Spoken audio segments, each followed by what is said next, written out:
ఇప్పటి వరకు ఒక దేశం నుండి వేరుపడాలని కోరుకునే ప్రాంతాలను చూసాం. కొత్త దేశంగా అవతరించాలని, తమను తామే పాలించుకోవాలని కోరుకునే లీడర్లను చూసాం. కానీ చరిత్రలో ఫస్ట్ టైం ఒక దేశం విడిపోయిన దేశంలోనే విలీనం కావాలని చూస్తోంది. స్వయంగా ఆ దేశ అధ్యక్షురాలే ఈ ప్రకటన చేసింది. ఆ దేశం మరేదో కాదు, ఉక్రెయిన్ను ఆనుకొని ఉండే మాల్డోవా.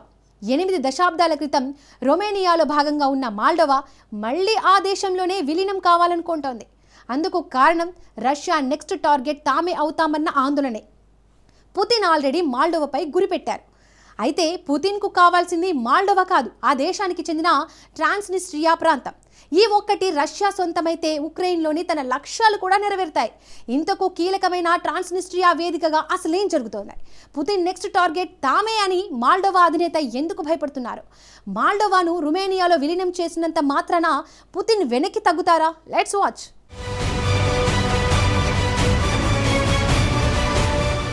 ఉక్రెయిన్ పొరుగు దేశం మాల్డోవాని భయపెడుతున్న పుతిన్.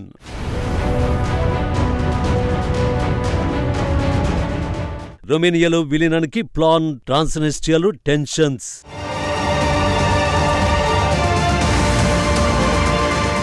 పుతిన్ నిజంగానే మాల్డోవాను లక్ష్యంగా చేసుకుంటున్నారా?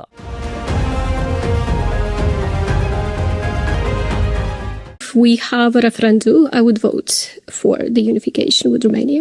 Why? Look at what's happening around Moldova today. Look at what's happening in the world. It is getting more and more difficult for a small country like Moldova to survive as a democracy, as a sovereign country. ఈమె పేరు మాయా Sandhu, Moldova president. ఈమె ప్రకటన సారాంశం ఏంటంటే, తమ దేశాన్ని రొమేనియాలో విలీనం చేయడానికి రెఫరెండం జరిగితే తాను విలీనానికి అనుకూలంగా ఓటు వేస్తాను అని. బహుశా ప్రపంచంలో ఏ దేశ అధినేత ఇప్పటి వరకు ఇలాంటి ఓ ప్రకటన చేసి ఉండరు. డొనాల్డ్ ట్రంప్ లాంటి నేతలు గ్రీన్లాండ్, వెనిజులా సహా ఇతర దేశాలను అమెరికాలో కలిపేసుకోవడానికి ప్రయత్నాలు చేస్తున్న సమయంలో తమ దేశాన్ని రొమేనియాలో విలీనం చేయడానికి సిద్ధమని సంకేతాలు ఇస్తున్నారు ఆమె ఇంత సంచలన నిర్ణయం తీసుకోవడానికి చాలా బలమైన కారణమే ఉంది. ఆ కారణం మరేదో కాదు, రష్యా భయమే. ఉక్రెయిన్ తర్వాత పుతిన్ లక్ష్యంగా చేసుకోబోతోంది తమనే అని మాల్డోవా భయపడుతోంది. నిజానికి ఉక్రెయిన్తో యుద్ధం జరుగుతుండగానే పుతిన్ ఆ పని చేయొచ్చని ఆందోళన చెందుతోంది. అందుకారణం మాల్డోవాలో కీలకమైన భూభాగం రష్యాకు అవసరం కావడమే.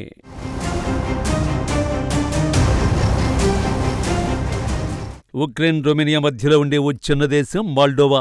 దీని జనాభా సుమారు 26 లక్షల వరకు ఉంటుంది. కానీ పుతిన్ లక్ష్యం మాల్డోవా మొత్తం కాదు, మాల్డోవాలోని ట్రాన్స్నిస్ట్రియా ప్రాంతం. ఇది రష్యాకు చాలా ప్రాముఖ్యత కలిగిన ప్రాంతం. ట్రాన్స్నిస్టర్ అని కూడా పిలిచే ఈ ప్రాంతం మాల్డోవా ఉక్రెయిన్ సరిహద్దు డ్నిస్టర్ నది మధ్యన ఉంటుంది. ఇక్కడ 4.5 లక్షల మందికి పైగా నివసిస్తున్నారు. వీరిలో సంప్రదాయం మాల్డోవన్ల కంటే రష్యన్, ఉక్రెయినియన్ సంతతికి చెందిన ప్రజలు అధికంగా ఉన్నారు. అంతర్జాతీయ సమాజం ట్రాన్స్నిస్ట్రియాను మాల్డోవాలో భాగంగా పరిగణిస్తున్నప్పటికీ 1992 నుండి తిరుగుబాటుదారుల నియంత్రణలో ఉంది.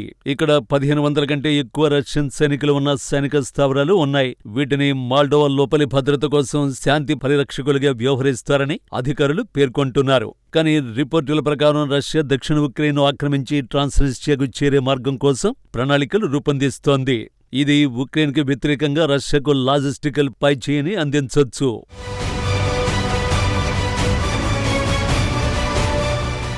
ఉక్రెయిన్కు పడమర దిశలో ఉన్న మాల్డోవాలోని తూర్పు సరిహద్దు ప్రాంతమే ఈ ట్రాన్స్నిస్ట్రియా.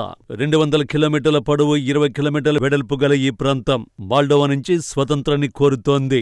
వేరుగా ఉంటుంది కూడా. పైగా రష్యాలో కలవాలని ఇక్కడి ప్రజలు కోరుకుంటున్నారు. ఉక్రెయిన్పై దాడి తర్వాత మాల్డోవా కూడా రష్యా వ్యతిరేక వైఖరి తీసుకుంది.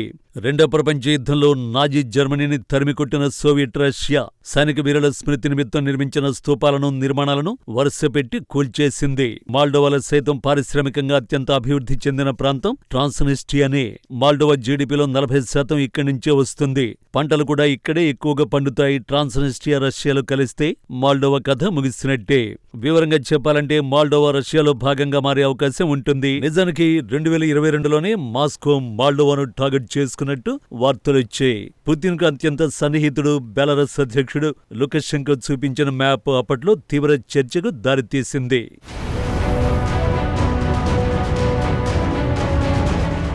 2022 నవంబర్లో ఉక్రెయిన్లో నెలకొన్న పరిస్థితులపై బెలారస్ ప్రెసిడెంట్ అలెగ్జాండర్ లుకషెంకో ఆ దేశ భద్రతా మండలిలో చర్చించారు. సైనిక చర్యపై రష్యా ప్రణాళిక, సేనలు మోహరిస్తున్న వాహనాలు, ఆయుధ సామగ్రి, ఉక్రెయిన్ నగరాలపై దాడుల క్రమాన్ని ఓ మ్యాపులో చూపిస్తూ అధికారులకు వివరించారు. అందులో ఉక్రెయిన్ను 4 భాగాలుగా చూపించారని, దక్షిణ ఉక్రెయిన్ నుంచి మాల్డోవా లక్ష్యంగా రష్యా దాడులు కొనసాగుతున్నాయని అంతర్జాతీయ మీడియా సంస్థలు విశ్లేషించాయి. మాల్డోవా వైపు రష్యా బలగాలు కదిలే మార్గాలు ఆ మ్యాపులో ఉన్నాయని వెల్లడించాయి. బెలారస్ అధ్యక్షుడు ఆ మ్యాపులో వివరించినట్లుగానే రష్యా సేనలు దాడులు చేయడం అందుకు మరింత బలాన్ని చేకూర్చింది. ఉక్రెయిన్లోని ఒడిశా నుంచి మాల్డోవాలోకి రష్యా సైన్యం ప్రవేశించాలంటే ఆ మార్గంలో మరిన్ని దాడులు జరిగే అవకాశం ఉన్నట్లు అప్పట్లో చర్చ జరిగింది. కానీ రష్యా ఆ దిశగా ఎలాంటి దాడులు జరపలేదు. ప్రస్తుతం ఎప్పుడైనా దాడులు జరిగే అవకాశం ఉందని మాల్డోవా అధ్యక్షురాలు ఆందోళన చెందుతున్నారు. ఎందుకంటే పుతిన్ టార్గెట్ చాలా క్లియర్గా ఉంది.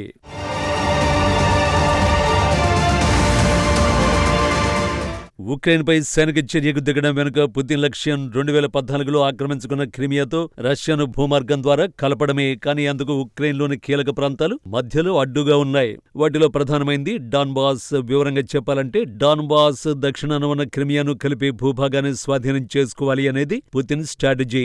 ఖెర్సన్, జపోరిజియా రాష్ట్రాలను వశం చేసుకోవడం ద్వారా క్రిమియాకు భూమార్గాన్ని ఏర్పరిచే అవకాశం ఉంటుంది. అలాగే మైకోలాయివ్, ఒడిశా రాష్ట్రాలను రష్యాలో కలుపుకోవడం ద్వారా మాల్డోవాలోని ట్రాన్స్నిస్ట్రియా, డాన్బాస్ వరకు వరుస భూమార్గం రష్యా వశం అవుతుంది. ఈ లక్ష్యాలు సాధిస్తే రష్యాలో కలవాలని భావిస్తున్న ట్రాన్స్నిస్ట్రియాతో పాటు క్రిమియా, డాన్బాస్ల మధ్యలో ఎలాంటి ఖాళీ లేకుండా రష్యాలో కలిసినట్టు అవుతుంది. అందుకు అడ్డంకిగా ఉంది ఉక్రెయిన్. మాల్డోవా మాత్రమే. ఉక్రెయిన్తో యుద్ధం క్లైమాక్స్ కు చేరిన వేళ మాల్డోవా వైపు గురిపెట్టడానికి రీజన్ ఇదే. ఈ లెక్కలు తెలుసు కాబట్టి ఒకప్పుడు రొమేనియాలో భాగమైన మాల్డోవా మళ్లీ ఆ దేశంలోనే విలీనం కావాలని భావిస్తోంది. అందుకు రొమేనియా అంగీకరిస్తుందా? పుతిన్తో పెట్టుకునే ధైర్యం చేస్తుందా?